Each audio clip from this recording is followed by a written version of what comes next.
कई मौजा दा तहजीब जो रिश्तो वा अबू बकर करीम अलैहिस्सलाम जी पाक घरवारी की आयशा सिद्दीक़ा रज़ियल्लाहु ताला अन्हा 17 रमज़ान ते बीवी साहबा जो विसाल ऐं कुरान जी हिकड़ी आयत न मुकम्मल पढ़ो सुभान अल्लाह तकरीबन 20 आयत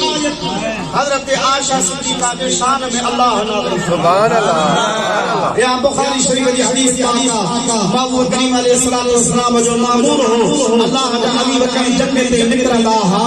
नबी सही जे घर वारन जे जन्नत करंदा नबी सही फरमाए पनी मुस्तलक हिकड़ी जंग लगी हबीब उन ते रवाना था महबूब करीम अलैहिस्सलाम फोन करियो कुल हजरत बीबी आयशा सिद्दीक़ा रज़ियल्लाहु ताला अन्हा के नाले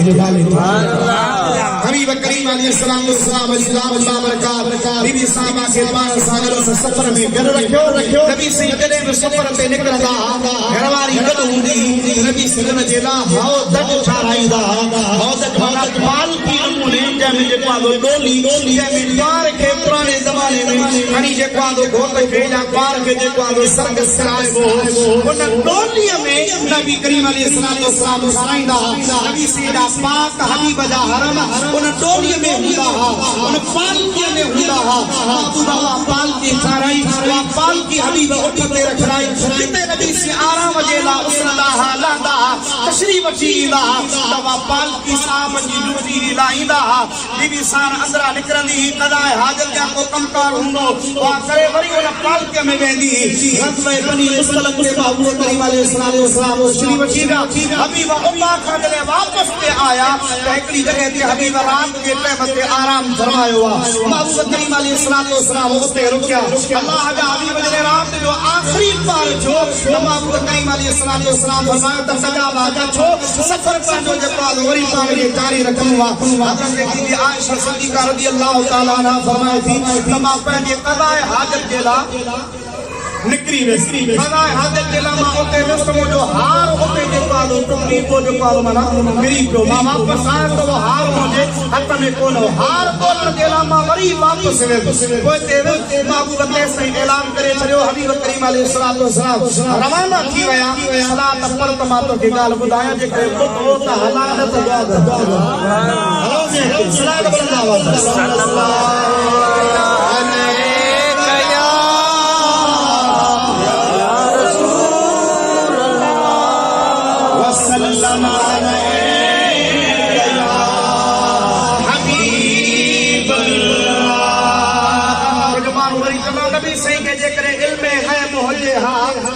करीम अलैहिस्सलाम के खबर हो दिया त बीबी आयशा सिद्दीक़ा अंदर आहे या न कहना त नबी करीम अलैहिस्सलाम के जेकर इल्म गैब हो जे नबी करीम अलैहिस्सलाम जी रात ला बरकत बीबी साहबा जो हार जेका चवन हाथ हार उठले हेठा पियो या हार फलानी जगह ते पियो नबी करीम अलैहिस्सलाम के खबर का हुई पर नबी से के इल्म गैब कोन हो जेकर जा पुट खबर काई काने का ओ मुजा दोस्त अजीज इल्म गैब आहे पर हिकमत बका शे होंदी आ सुभान अल्लाह हकीम ला यखलु अनिल हिकमत हकीम जो कौम कल हिकमत का खाली कोन हुंदो आ हबीब इते खामोशी इख्तियार कई बीबी साहबा पोते जे को रही वई नारे तकबीर नारे रिसालत नारे तहदीद नारे हैदरी उलमाए अहले सुन्नत हुफ़ाज़ अहले सुन्नत उस्ताद उल हुफ़ाज़ साईं हाफिज अब्दुल जब्बार हासिल साहब दामद बरकातुल आलिया इन महफिल में आया साईं ऐं संदस सालिस साहब हाफिज मोहम्मद जुम्मर रहमतुल्लाह ताला अलैहि माशाअल्लाह इन जी मेहनत है जो मतियारी है जे तस्वीरदाई में कसीर तादाद हाफिज सुभान मोहम्मद जुम्मर रहमतुल्लाह ताला अलैहि जे मज़ार पे अल्लाह पाक करोड़ा पे रहमत और बरकत मुराद फरमाए मुझे तो उस्ताद जो उस्ताद लगे साईं मुझे उस्ताद मुझे उस्ताद जो उस्ताद मुझे दुआ है अल्लाह सुन के मज़ार पे करोड़ रहमत मुराद फरमाए सलात के देरो देखो सल्लल्लाहु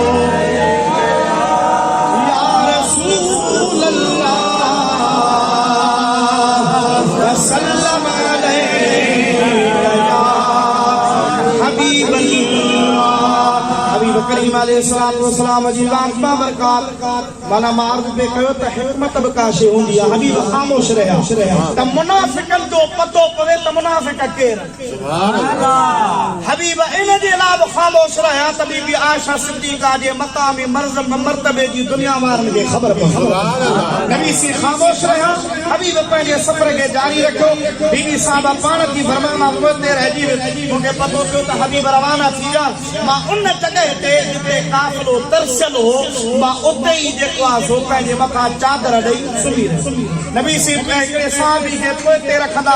जेको काफ़िले खां 2 मंज़िलूं पोइते हूंदो हो त को सामान सड़ो को रहिजी वञे या को रस्तो भुलिजी वञे त उनखे हू पाण सां गॾु वठी वञे हज़रत सफ़वान रज़ी अल्लाह ताला अन्हु हबीब जो सहाबी आहे ग़ज़वे बनी मुस्तलक में मुस्तफा उन जी ड्यूटी लगाई सुभान अल्लाह वो पोया हो बीबी आयशा सिद्दीका सुती पई आहे हज़रत सफ़वान जे जो आयो महबूब करीम अलैहिस्सलाम जी रात बाबरका जी पाक घरवारी ते नज़र पई मथा चादर हुई समझी जो त का औरत आहे वे जो आयो त कद काठ मां समझी वियो त बीबी आयशा सिद्दीका सुभान अल्लाह पर्दे वारियूं आयतूं जॾहिं नाज़िल कोन थियूं त बीबी आयशा सिद्दीका रज़ी अल्लाह ताला अन्हा खे उन ॾिठो जीअं वेठो आयो त उन पढ़ियो इन्ना लिल्लाहि व इन्ना इलैहि राजिऊन दुख जे टाइम ते परेशानी जे टाइम ते या आयत पढ़ बियान जो विर्द कबो आ इन्ना लिल्लाहि व इन्ना इलैहि राजिऊन बीबी साहबा समझो त केर आयो आ बीबी साहबा उथी पंहिंजे पर्दे जो एहतमाम कयो हज़रत सफ़वान बाबू जो साहबी अॻिते थी उन पंहिंजो कुल्हो हेठ कयो पंहिंजे पाण खे नमाई त जीअं बीबी साहबा मोजे मथां पेर रखी उठ ते वेही सवारी ते वे बीबी साहबा उन ते पैर रखी सवारी ते वेठी महबूब करीम अलैहिस्सलाम जे मदीने में पहुता त रईसुल मुनाफिकीन अब्दुल्लाह बिन उबई बिन सुलूल उन जे को प्रोपेगेंडा हलाई माज़अल्लाह नबी करीम जी घरवारी बीबी आयशा सिद्दीका जा फलाणे साहबी सां ग़लत ताल्लुकात आहिनि उन तोहमत हई नबी करीम अलैहिस्सलाम जी पाक घरवारी ते अल्लाह जे हबीब करीम अलैहिस्सलाम ते खे ख़बर पई महबूब करीम अलैहिस्सलाम सफ़ाई में लफ़्ज़ न चया बीबी आयशा सिद्दीका रज़ी अल्लाह ताला अन्हा रुगो रोइण में दुख में पंहिंजे बाबे अबू बकर सिद्दीक जे घर हली वई त माण्हू मूंखे चवंदा कंहिंजूं ॻाल्हियूं ॿुधंदुसि हज़रत नबी करीम अलैहिस्सलाम तक़रीबन महीनो ख़ामोश रहा महबूब करीम अलैहिस्सलाम आखिरी ॾींहुं माना टीहों ॾींहुं हो जॾहिं अल्लाह पाक क़ुरान जूं आयतूं नाज़िल फरमायूं मुस्तफा पंहिंजे साहबनि खे घुरायो हज़रत अबू बकर खे कोन घुरायूं त अबू बकर पीउ हमेशह पंहिंजे न्याणी जो पासो खणंदो उमर साईं हज़रत उस्मान हज़रत अली नबी से पुछा कई उस्मान खां पुछा कई उस्मान तूं छा थो थी हज़रत उस्मान चए सही मूं ॾिठो आहे त तव्हांजो पाछो कोन्हे तव्हांजो सायो कोन्हे तव्हां मेण बत्ती हुजे जेको आहे माना का रोशनी हुजे सिज जी चंड जी तव्हां हलंदा आहियो हर माण्हूअ खे हर शइ खे पाछो हूंदो आहे तुंहिंजो पाछो कोन्हे नबी से फरमाइनि पिया मां तोखां छा थो ॿुधां तूं छा थो चईं चईसि मां इहा ॻाल्हि थो कयां पाछो छो कोन्हे इन जे करे त तव्हांजे पाछे वारी जॻह ते तव्हांजो पाछो अक्स पए उन जगह ते तव्हां अॻिते हलिया वञो ॿिए कंहिंजो अची पेर पए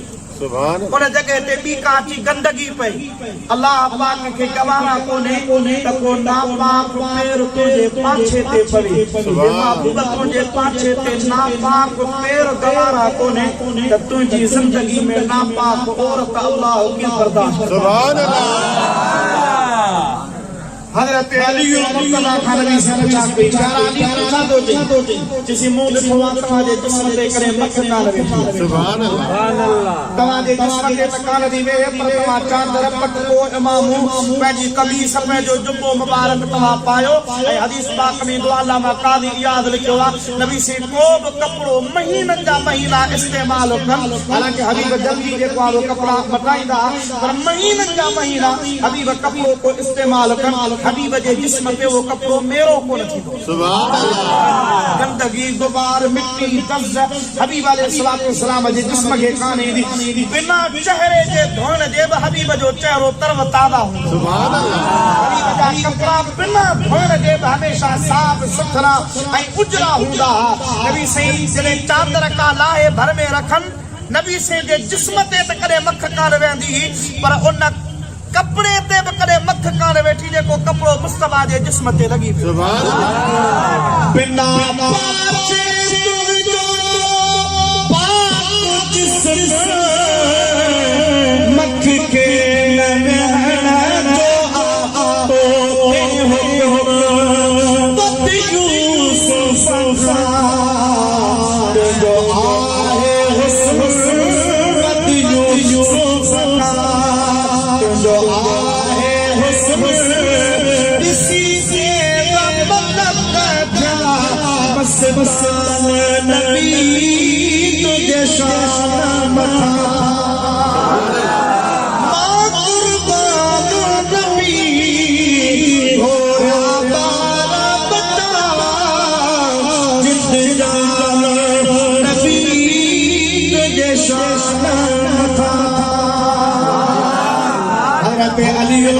शेरे खुदा रज़ियल्लाहु ताला अन्हु या रसूल अल्लाह मखना पाका करे गंदगी देवे करे हलाल देवे करे नापाकी देवे पाक आयो नापाक मखना दे जिस्म देवे जिस्म ते सगर कपड़े देवे अल्लाह के बर्दाश्त को नहीं गवारा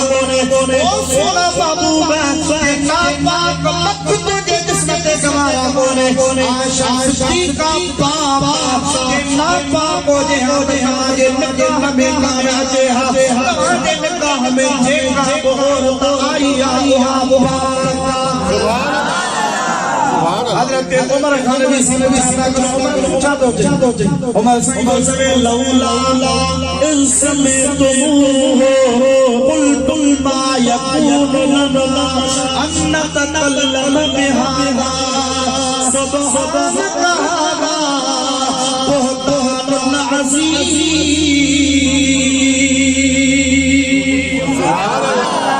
फर्श थे ही उमर क्या गाल कई लौला इस समय तुम छाजे ला ये तवा न चयो जले तवा बुधो जले तवा बुधो त तवा ये छो को न चयो मा यकून लना अन नतकल्लम बिहादा असां जी केड़ी औकात आ जो महबूब जे घरवारी जे बारे में असी प्यार आया नु हाय हाय असी काजे को पंहिंजा ख्याल पेश कयूं तवा के त ये चवण खपे हा जी उमर चयो सुभान कहादा बहुतान नजीम बोला तू पाक आई ही वडो पोतान सुभान अल्लाह तू पाक आई वडो पोतान माना उमर जो शान ॾिसो हर शब्द ही देखे लफ्ज चले कुरान करे अल्लाह उन लफ्जन के आयत को बनाए को नाज़िल सुभान अल्लाह इसे उमरो शरीफ करण व्या हा उमरतुल क़ज़ा होदे ब्या ते व्या उमरो कोन थियो पर खापो हबीब उमरतुल क़ज़ा करण व्या उमर फारूक नबी सा गद हो मुस्तफा करीम अलैहि सलातो वसलाम जे तवाफ कयो बैतुल्लाह जो उमर फारूक तसी चाहे नबी से फरमाई मकाम इब्राहिम से मुजी दिल जी नवे ते बरकात नफल पढ़ो सुभान अल्लाह नबी से फरमा उमर मां पढ़ा मता मुझे उम्मत पे वाजिब थी वनन मता फर्ज थी वनन नबी से गमखार नबी आ उम्मत जो रखवाल नबी आ खुदा जो फरमा हबीब जी हदीस पाक नबी से फरमांदा जे करे मुझे उम्मत पे दुखियाई न हुजे हा त इशा दी नमाज रात जे आखिरी हिस्से में खड़ी अचा सुभान अल्लाह जेड़े टाइम ते तहज्जुद थो पढ़जे इशा दी नमाज ओडी महल पढ़ो पर उम्मत मुशक्कत में पैजी वीदी कंजी अख खोले कंजी न खोले तो बेदार थे न थे फर्क रही वीदो क़यामत जे हारे अल्लाह जी बारगाह में जवाब दे थियणो पवंदो इन जे करे इशा जे वक्त के मां वसी थो करे छड़िया सुभान अल्लाह नबी से फरमाइंदा जे उम्मत ते दुखियाई न समझा हा तब वुजू में मिसवाक के फर्ज करार दई छड़िया तब वुजू कयो त पहिरी मिसवाक लाज़मी कयो फर्ज आ पर मुजी उम्मत मुशक्कत में पैजी वीदी दुखियाई में पैजी वीदी अभी फरमान प्या नबी से इब्तिदा में हतो दी बदी टेडी तरावी की नमाज महबूब पढ़ी एकरे दी बसात यादे दी दा टेडी मस्जिद भरजी वई हुजूर करीम अलैहिस्सलाम को पंहिंजे हुजरे में तरावी की नमाज पढ़ंदा साहब जो सी तरावी जमात सा पढ़ायो नबी से फरमान पंहिंजे हर को पढ़े जमात सा पढ़ दुश्मन ता तवाजे मथा वाजिब थी वने फर्ज थी वने वी हरकत करे को ठीक करे ना है करे रब सैया करे ना है करे थकावटा सुन्नत हुंदी पढ़ंदा सवाब मिलंदो पढ़ंदा उन जो पुछणो जे पादो कोन थींदो वाजिब आई फर्ज जी जिम्मे हिस्सेदारी वधीक आहे हुजूर करीम अलैहिस्सलाम फरमाइनि था उम्मत उमर नफ़ल मां पढ़ामता मुंहिंजे उम्मत ते वाजिब थी वञे इन जे करे मां नफ़ल न पढ़ंदुमि हदी वञा उते ई बीठा अल्लाह जिब्रील खे बिना जिब्रील वञ मुंहिंजे महबूब खे तो वक़्त विज़ू मिन मक़ाम इब्राहीम मुसल्ला इन मक़ाम इब्राहीम खे मुसल्लो बणा क़यामत ताईं जेको बि तवाफ़ करे त उन खे बरकातूं नफ़ल पढ़णु वाजिब तक़रीबन 25 कुरान पाक जूं आयतूं आहिनि जो उमर अर्श ते वेही लफ़्ज़ चवे अल्लाह ला मकानता अर्शता कुरान जूं आयतूं करे उमर जा लफ़्ज़ नाज़िल जो शान वशेया हज़रत बीबी आयशा सिद्दीक़ा रज़ी अल्लाह तआला अन्हा जेला उमर ये लफ़्ज़ चया अल्लाह पाक पर रुकू नाज़िल फरमाया बीबी साहबा के मुस्तफा करीम घुरायो नबी से पर रुकू तिलावत करे ॿुधाया नबी से फरमाइनि का यूसुफ ते दिले तोहमत लगी शान महीननि जे ॿार गवाही ॾिनी हज़रत मूसा ते तोहमत लगी नंढड़ो ॿार हो महीने ॿिन जो उन जे गवाही ॾिनी हज़रत नबी करीम अलैहिस्सलाम से फरमाइनि पिया हज़रत ईसा अलैहिस्सलाम ते मरियम ते तोहमत लगी उन जे पुट हज़रत ईसा अलैहिस्सलाम शान 7 ॾींहनि जी ॼमार में ॻाल्हाए पंहिंजे माउ जी पाकदामनी बयान कई अल्लाह जे हबीब फरमायो आयशा जो शान वसी सुभान अल्लाह आयशा मुंहिंजो नंढा आयशा जी निस्बत मूंॾे आहे आयशा मुंहिंजी इज़त खे को दाग़दार करे त उन जी गवाही को मक्की माण्हू न को मदनी माण्हू न को मुहाजिर सहाबी न को अंसारी सहाबी न बल्कि उन जी पाक दामनी अल्लाह पाण बयान कंदो सुभान अल्लाह नबी से फरमाया जेकॾहिं मां ॻाल्हायां हा माण्हू चवंदा घरवारी जो पासो थो खणे पंहिंजी घरवारी जे लाइ पाण पियो ॻाल्हाए इन जे करे मां कोन ॻाल्हायो आयशा सिद्दीक़ा जी पाक दामनी क़यामत ताईं पियो क़ुरान बयान सुभान अल्लाह الخبيثين والخبيثات والخبيثون للخبيثات والطيبات للطيبين والطيبون للطيبات कुलियो कानून ठही वियो खबीस नापाक मर्द नापाक औरतुनि जे लाइ नापाक औरतूं नापाक मर्दनि जे लाइ पाक मर्द पाक औरतुनि जे लाइ त पाक मायूं वरी पाक मर्दनि जे महबूबा तू पाक कई त आयशा सिद्दीक़ा बि पाक ऐं हबीब जी घरवारी जो इहो एज़ाज़ आहे वला तनकिहू मिन बादिही अबदा सुभान अल्लाह मुर्स मरी वञे घरवारी बेवा थी वञे हुकूमत इद्दत पूरी थे तो निकाह करे सके पर अल्लाह सी फरमाए तो ला तनकिहू मिन बादिही अबदा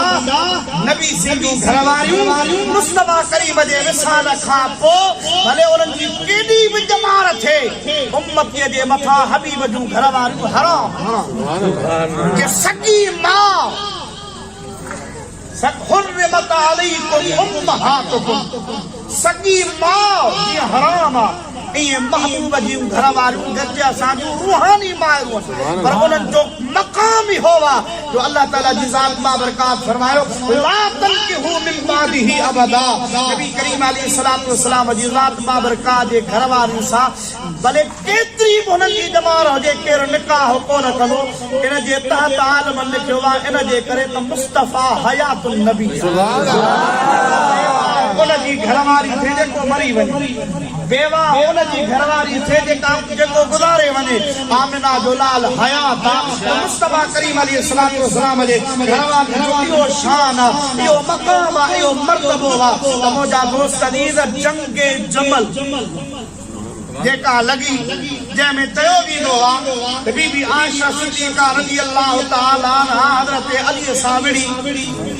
हज़रत अली से हक़ ते हो बीबी आयशा सिद्दीक़ा रज़ी अल्लाह तआला अन्हा ना हक़ ते हुई मां चवंदो न माना माण्हुनि में एॾी जुरत थी वई आहे जो जिन जो मक़ाम क़ुरान बयान करे असां उन्हनि जे लाइ बग़ावत असां उन्हनि जे लाइ जेको आहे माअज़ल्लाह नापाकी असां उन्हनि जे लाइ जेको आहे माना गुस्ताखाना लफ़्ज़ इस्तेमाल कयूं या यहूदियुनि जी साज़िश या ईसाइनि जी साज़िश या दीन जे दुश्मननि जी साज़िश पर बदकिस्मती सां मुस्लमान बि उन्हनि जे साज़िश ते वर चढ़ी विया ऐं उन्हनि जो फिक्र जेको आहे अपनायो जेकॾहिं तारीख़ खोली दे न को ॾोह अलीअ जो आहे न को ॾोह आयशा सिद्दीक़ा सुभान अल्लाह मुहाजिरा विया हुई हज़रत सैयदना उस्मान गनी रज़ी अल्लाह तआला अन्हु के शहीद वही क्यों जो 40 ॾींहं हज़रत उस्मान के पंहिंजे घर में मक़सूर कयो 40 ॾींहं हज़रत उस्मान रोज़े में 40 ॾींहनि खां पोइ क़ुरान पढ़ंदे हज़रत उस्मान शहीद ऐं उहो क़ुरान लाहौर जी बादशाही मस्जिद में अॼु बि मौजूद आहे जंहिं ते हज़रत उस्मान गनीअ जे शहादत जे टाइम ते रत जा फुड़ा जेके जिस्म मां निकिता हुआ उहे क़ुरान पाक जी आयत ते लॻा हुआ पहिरें सिपारे जे आख़िरी रुकू में फसयकफीकहुमुल्लाह वहुव समीउल अलीम ऐं उस्मान तुंहिंजे दुश्मननि खे अल्लाह पाणे काफ़ी थींदो अल्लाह ॿुधण वारो बि आहे त अल्लाह इल्म वारो बि आहे हज़रत उस्मान शहीद थियो खिलाफत जो मसइलो थियो अली मुर्तज़ा जे माण्हू आया असीं तव्हां ख़लीफ़ा थियो असीं तव्हांजी बैत था अली मुर्तज़ा चयो न हज़रत ज़ुबैर खे चओ उन जी वञी बैत कयो उहो ख़लीफ़ो थिए या हज़रत तलहा के चओ उन जी बैत कयो उहो ख़लीफ़ो थिए मां खिलाफत खां वधीक मुशीर बणजण पसंदि थो कयां छो त हज़रत अबू बकर ख़लीफ़ो मुशीर मां हुयुसि हज़रत उमर ख़लीफ़ो मुशीर मां हुयुसि हज़रत उस्मान ख़लीफ़ो मुशीर मां हुयुसि हज़रत अली मुर्तज़ा जे दौर में फितना घणा थिया हुआ साज़िशूं मुनाफ़िक़नि जूं यहूदियुनि जूं तमाम उरूज ते हुयूं कंहिं माण्हूअ चयोसीं हज़रत अबू बकर हज़रत उमर हज़रत उस्मान जे दौर में इस्लाम तरक़ी कई मुल्क फतह थिया तव्हांजे दौर में फितना वधीक अली से मुस्कुराए फरमायो अबू बकर उमर उस्मान जो मुशीर अली हो त पोइ फ़ैसिला बि भला हा मुंहिंजा मुशीर तव्हां जहिड़ा आहिनि त पोइ फितना ई फितना हज़रत अली मुर्तज़ा कावड़ कान कई गुस्सो कोन को जेको इल्म जो दरवाज़ो हुजे उन इल्म के दरवाज़े खां को ग़लत फ़ैसिलो कोन थींदो आहे अल्लाह बि उन जो हामी हूंदो आहे त मदीने वारो बि उन जो हामी हूंदो हज़रत उस्मान गनी रज़ी अल्लाह तआला अन्हु जी शहादत खां पोइ मुत्तफ़क़ा तौर ते हज़रत अली मुर्तज़ा शेर ख़ुदा रज़ी अल्लाह तआला अन्हु के ख़लीफ़े जहार तो खलीफा माना चौथों खलीफो मुकर्रर कयो हज़रत अली से ये कोन चयो त मां पहिरियों आहियां न अली से फरमा पहिरियों अबू बकर ॿियो उमर टियों उस्मान चौथों मां अली चवे त चौथों मां तूं ऐं मां तूं न दमादम मस्त कलंदर अली दा पहला अली पान चवे त मां चौथों आहियां ऐं असां चऊं न अली पहिरियों अली अबू बकर के खलीफो मञण में राज़ी आहे अली उमर फारूक के खलीफो मञण में राज़ी आहे अली हज़रत उस्मान गनी के खलीफो मञण में राज़ी आहे जॾहिं अली राज़ी आहे त पोइ असांखे कहिड़ी तकलीफ़ आहे सुभान अल्लाह अलीअ जे रिज़ा में असांजी रिज़ा आहे जे अली हुननि खां राज़ी आहे तूं हुननि खां राज़ी थी त शेरे ख़ुदा तो खां राज़ी अलीअ जे फ़ैसिले के न मञींदे दरबदर थींदे अलीअ जे फ़ैसिले के न मञींदे त रुसवा थींदे ख़्वार थींदे पर जे अली मुर्तज़ा जे फ़ैसिले के मञींदे रब तोखे हिते बि इज़त ॾींदो त अल्लाह तोखे क़ब्र क़यामत में बि इज़त ॾींदो सुभान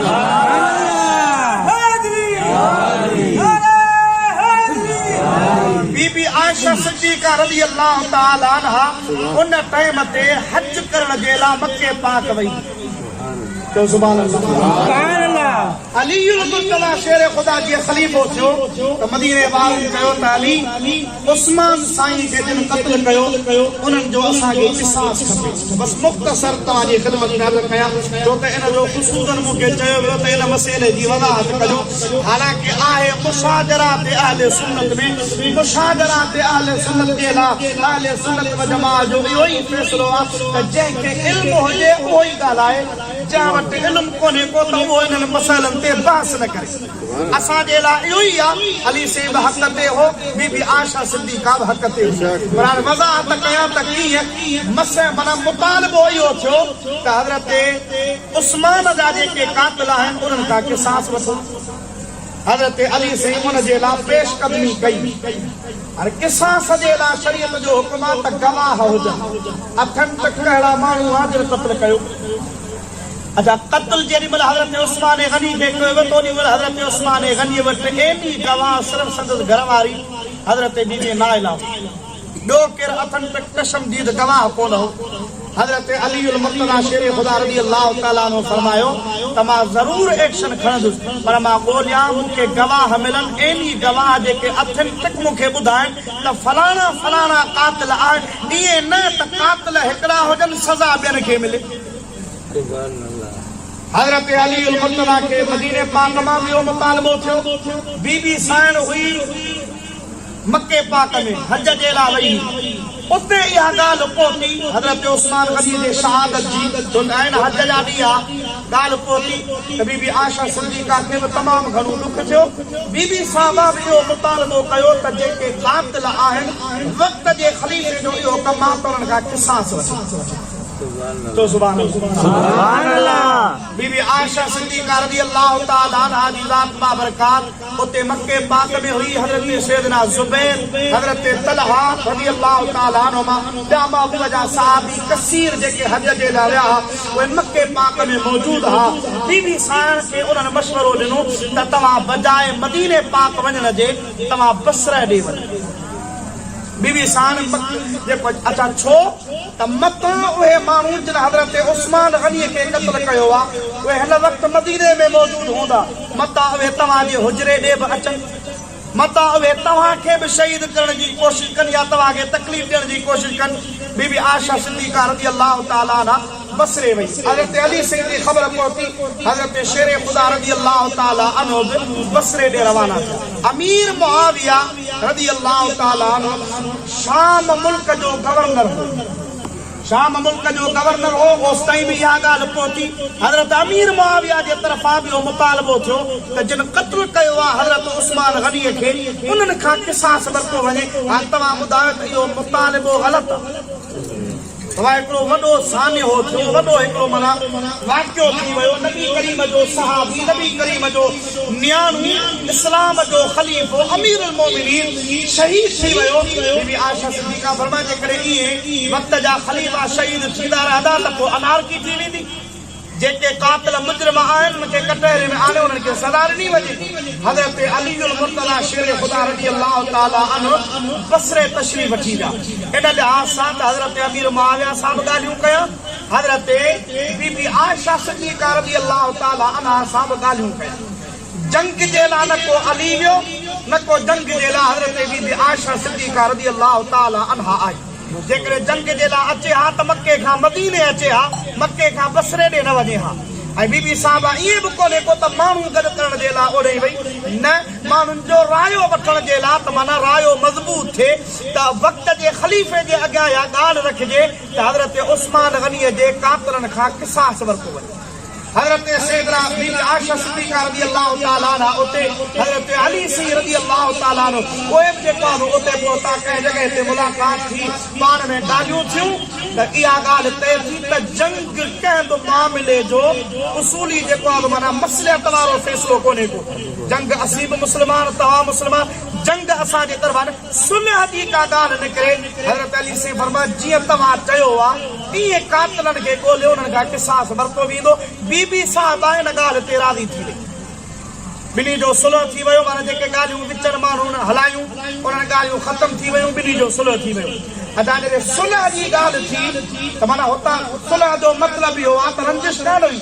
सुलह जो मतिलबु इहो आहे त मुतफ़क़ा फ़ैसिलो थियो हज़रत उस्मान गनीअ जा कातिल ॻोल्हे उन्हनि खां क़िसास वरितो वेंदो इन ॻाल्हि ते इत्तिफ़ाक़ थी वियो बीबी साहिबा बि निकिती हज़रत अली साईं बि निकितो हाणे जॾहिं मुनाफ़िक़नि खे ख़ुसूसन जेको आहे यहूद लिखे इहा इब्न सबा ऐं ॿिया यहूदी हा जेके इन जे पोयां माना कारगर हा उन्हनि जेको आहे इहा फिज़ा जेको आहे ठाही ही विढ़ण जी पाण में जंग जी उन्हनि चयो जेकॾहिं सुलह थी वियो त पोइ असीं फासी वेंदासीं तो असां माण्हू ज़ाहिर थी वेंदासीं इस्लाम मज़बूत थी वेंदो कातिल जेको आहे ज़ाहिर थी वेंदासीं असां फासासीं त असांखे फासी ईंदी असांखे क़त्ल कयो वेंदो असांखे सज़ा मिलंदी ज़ाहिर थींदासीं त इस्लाम अञा वधीक जेको आहे मज़बूत थी उभरंदो जंहिं मसइले जे करे असां उस्मान खे शहीद कयो उहो त असांजो प्लान जेको आहे माना धरो रहिजी वेंदो असांखे कामयाबी कान मिलंदी उन्हनि पंहिंजो लश्कर अली साईं जे तरफ़ां सम्झाए त असीं अली साईं जे तरफ़ां हज़रत बीबी आयशा सिद्दीक़ा रज़ी अल्लाह ताला अन्हा जे लश्कर ते उन्हनि हमलो कयो ॻाल्हि सम्झ में अचे पई माना हमलो करण वारा हज़रत अली साईं जा माण्हू कोन हुआ